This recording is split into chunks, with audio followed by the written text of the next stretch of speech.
ગુજરાત ઉર્જા વિકાસ કંપનીની નીતિ સામે અખિલ ગુજરાત વિદ્યુત કામદાર સંઘની મહારેલી અંગે પ્રતિક્રિયા આપતા એમજીવીસીએલના મુખ્ય એન્જિનિયર વાયબી સુખડિયાએ વિરોધને ખોટો ગણાવ્યો હતો તેમજ આ મામલે ચર્ચા કરી યોગ્ય કાર્યવાહી કરી શકાય છે તેમ જણાવ્યું હતું।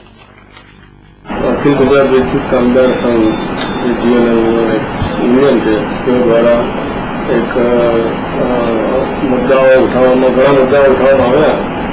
તેમાં એક મુદ્દો શ્રી પીઆર રાઠોડ નાયબ અધિક્ષક એમજીવીસીએલ ગોધરાનો બદલીનો હતો।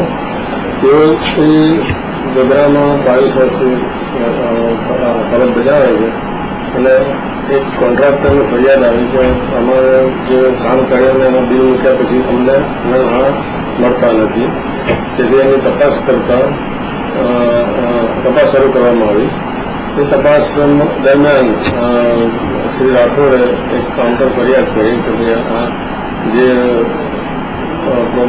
જે મુશ્કેલી હતી એના માટે એને કાઉન્ટર ફરિયાદ કરી અને તપાસ દરમિયાન શ્રી રાઠોડ તથા બીજા બે અધિકારી અને બીજા રાઠોડ સિવાયના પણ બે કર્મચારી ટીમ માલુમ પડેલ અને તે પ્રમાણે તેમના ઉપર કાર્યવાહી ચાલુ છે અને આના માટે એમાં શ્રી રાઠોડ દ્વારા દબાણ સર્જવા માટે પ્રતિ ફરિયાદ કરીને એમની બદલી પર રોકવા માટેની આ એક એમની માંગણી હતી એ તદ્દન ગેરવાજબી છે। ખરેખર તો એક વહીવટી કામગીરી માટેની જ આ બદલી છે અને એમાં એમને કોઈ દખલ ચલાવી લેવાય નહીં અને એનો જે તપાસણી થશે એમાં એમનો જે બી એનો નિર્ણય હશે તે પ્રમાણે યોગ્ય કાર્યવાહી કરવામાં આવશે।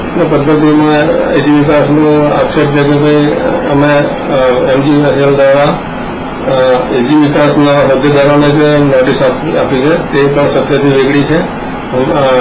એમજીવીસીએલ દ્વારા બધા યુનિયનના હોદ્દેદારોને નોટિસ અમે આપેલી છે। એમાં સંખ્યા એમને કરતા બીજા યુનિયનને વધારે છે, છતાં પણ એક ખોટો મુદ્દો બનાવીને એ લોકોએ આ મુદ્દો ચલાવેલો છે। કાર્ય સમય માટેની અમારી રજૂઆત છે કે ભાઈ અમે એમને યોગ્ય ઓવરટાઈમ અથવા એને કમ્પલ્સેટરી વર્ક પણ અમે આપીએ છીએ અને એમને યોગ્ય એનો વળતર પણ આપવામાં આવે છે। એમાં કોઈ અત્યારે ફરિયાદ નથી અને જે સ્ટાફનું રિક્રુટમેન્ટ માટેનું છે તે સુપરવાઇઝરી સ્ટાફને નોન સુપરવાઇઝરી સ્ટાફ એના યોગ્ય પ્રમાણમાં અમે એને ભરતી કરવામાં આવે છે અને અત્યારે એવી કોઈ મેજર વેકન્સી છે નહીં, એટલે એ પણ રજૂઆત ખોટી છે અમને। છતાં અમે એમને ઓપન આમંત્રણ આપેલું છે કે આપણે આવો ને વાટાઘાટ દ્વારા આપણા જે પ્રશ્નો તમારા હોય એને અમે નિરાકરણ લાવી શકીએ।